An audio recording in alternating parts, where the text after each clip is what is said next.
All right. It's been a while, a really long while, but we are here. One Piece fans, we have made it. There have been a 3-week wait, and we're still in the beginning of our 6 months wait for the anime. But while we've had our breaks, we've had Oda answering the 10 questions. We've had so many Vivi cards come out. We've had a lot of One Piece content, and fan letter to One Piece. We're still waiting for the Fishman Island remake to come out. All these things right here. And I can't wait to actually rewatch Fishman Island, and hopefully it turns my impression of Fishman Island around. I don't know how, but maybe the animation will. We'll see. But you guys know what we are here for. This is the week of November 5th, 2024. This is how I'm going to start doing my spoiler videos bi-weekly, and I'm also going to do, nothing really different. I'm just going to be formatting them more of the things that we found out or got this week in One Piece on a weekly basis. You know what I'm saying. So you already know what we're going to do. We're going to do some 131 spoilers because they have came in. Thanks to Piece, the One Piece guy. I think is the only person that I can say and accept as the number one One Piece fan of the world, except for myself. Aside from myself, But yes, shout out to Piece. You guys, if you guys want to beat me to the race on the spoilers from time to time, and just come on back and hear my thoughts, go follow him. That is the source. But yes, we're going to go over the 131 spoilers. But before we do that, we're going to do a brief review on chapter 130. So are you ready? Because I'm ready. So let's get ready. The last chapter started off with the cover story of Yamato, and she was sleeping with Tama beside her, but someone seems to steal a katana while they are asleep. Who is this person? Do they have something to do with the missing people that's in Wano? We'll find out next time, hopefully on chapter 131. We find out, we actually see the land outside of Rhodes Castle. But while we're doing that, we finally meet Goldberg and Gerd, the cook and the ship's doctor of the new giant pirates. We finally meet them in this main story. We were introduced to them in the cover arc. I forgot the cover arc's name. I think it was the Depths of the New World, or it was the Grand Fleet. I think it's the Straw Hat Grand Fleet cover arc that we first meet them in Harujin's part of that story. They basically talk amongst each other and call Road a weirdo and wish that he wasn't a part of the crew, but also recognize that he is very skilled at navigation.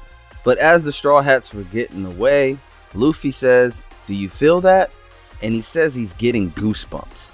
So obviously what that is, what it has to be, is hockey that is just so alarming that even Luffy just can't ignore it. So Luffy separates from the rest of the Straw Hats to go check out what that aura is he's feeling. Then we find out Dory and Brogy's bounty has went from 100 million to 1.8 billion. They talk about the newspaper and how it states that the Straw Hats are responsible for Vegapunk's death. And Lilith laughs it off and plays it off like, "Oh, you guys killed me?" And while Robin was looking at the newspaper, she sees that there is a X marked on the arm of Luffy, the left arm, specifically the exact same way that they had it when they went to Alabasta. Robin questions it as if it's a addition to Luffy's transformation when he goes Gear 5. So she asks Brooke, Jinbei, and Frankie, but they say no, that's not something they're familiar with. And she says, but that is something that she's familiar with, at least the X, of course. And we all know why, because not only was she on the ship when they had their goodbye to Vivi, but she also was, their opponent. So I'm pretty sure she saw the X on Vivi and on everybody else that she ran into during the events of Alabasta. In case you're brain dead and you ain't figure it out, Vivi is with Morgan, who makes the newspapers. So it's obviously Vivi is trying to send a message out to the Straw Hats. Perhaps to meet up. Perhaps she wants to talk. We don't know. And as the Giants speak about Harujin to Robin and the others, they also mention that there is another prince, and they call him the Accursed Prince. They said that they devoted himself to darkness, and a few years ago he was sentenced to be crucified. The reason why is because he killed his own father for a legendary devil fruit that was passed down to the family. So most likely the fruit was probably going to be passed down to Harujin, and Loki, who they're obviously talking about, decided to kill their father instead to take the fruit. That probably explains also why Harujin wanted to go to Dressrosa and get the Flare fruit when we first met Harujin. But they said it took almost all of the Elbaf warriors to chain this man down. And right as we finish getting that introduction, we are introduced officially to Prince Loki. This guy looks fucking awesome. He asks Luffy to state his name. Luffy does the legendary, "I'm Luffy, the man who's going to be king of the pirates." And Loki tells him, "I am the man who will be destroying the world." And then we get a shot of Elbaf, which looks so fucking gorgeous. And yes, that's where we were left off 3 weeks ago. Okay, I have been waiting for Loki for a while, ever since Whole Cake Island. And it also shows another proof that you can't believe and Oda silhouettes with characters. Like, they're gonna look nothing alike of what you think, because the silhouette we saw about Loki looks more like Goldberg. So we'll see. Loki does look awesome. He looks like one of the best designs that we've seen so far. Loki is undoubtedly going to be the big bad of the Elbaf arc. I can't wait to see what happens. And we won't really have to, because we're about to go over the spoilers for Chapter 1131, Loki in the Underworld. Loki is currently imprisoned in the underground. Appears bound by sea stone chains with animal guards patrolling his prison. Well, I'm pretty sure the chains that they're using had to be sea stone prism. The only surprising thing about it is, damn, who was making sea stone prism chains that fucking big? And I also wonder what kind of animals are guarding his prison. Are they just big giant animals that are versions of animals that we already know? Or are they going to be some fantasy, mythical, Elbaf type animals that he asks Luffy to set him free, promising in return to destroy any pirate crew Luffy wants? Wow, that is a bold statement. What if this person that's going to set him free, if it wasn't Luffy, be like, "Alright, I want you to take out Kaido, Blackbeard, the government." Like, what would he would have done then? What he would have said?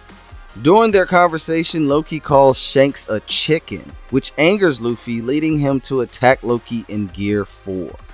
Now, we all know, and we should have known, that Luffy will crash out if someone's talking shit about Shanks. I just wonder what happened for him to say that. If they were like, if he saw the hat that's on Luffy and knows about Shanks back in the day, or if Shanks has something to do with him getting locked up, or if they fought each other before and Shanks had a retreat or something. The results for him to basically be like, yeah, Shanks, he a bitch ass nigga. The world government had placed a bounty, a special bounty, they said, of 2.6 billion berries on Loki's head.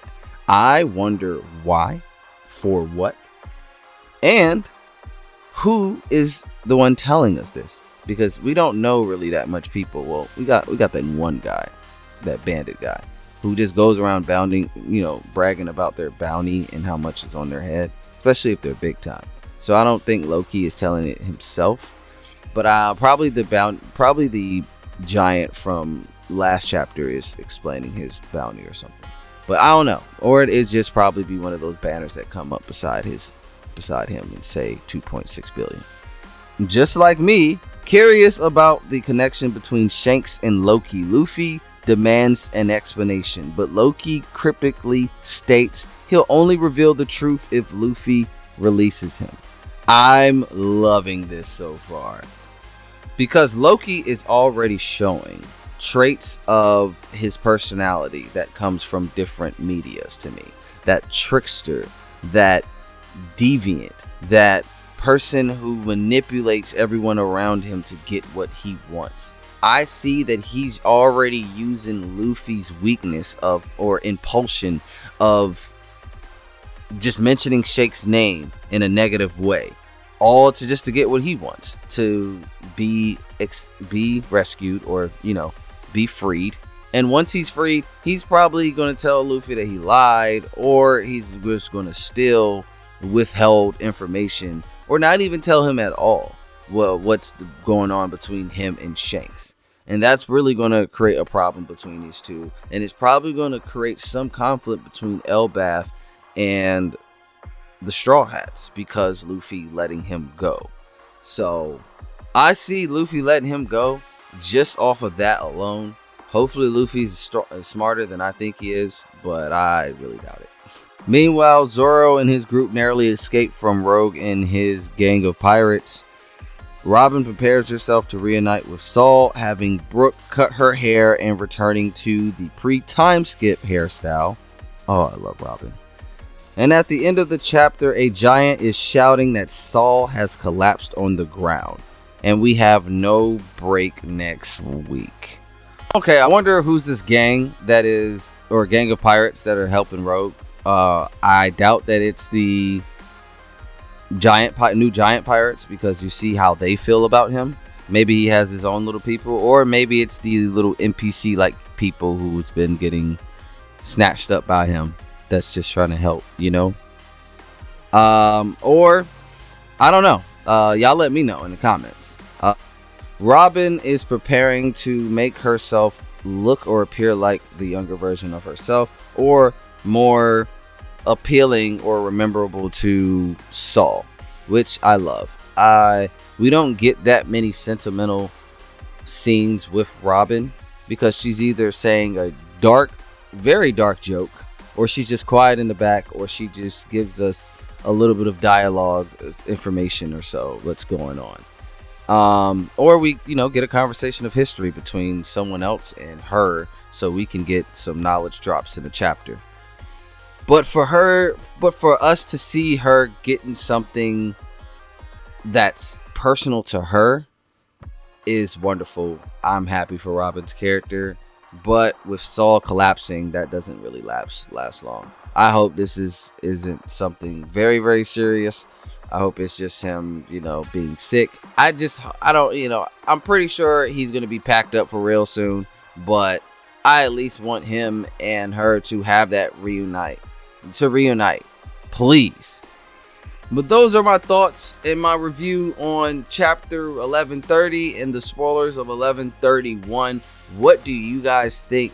Make sure, and I'm not playing, make sure you hit that subscribe and tap that little bell so you can know when I'm bringing out more videos. I got a lot more stuff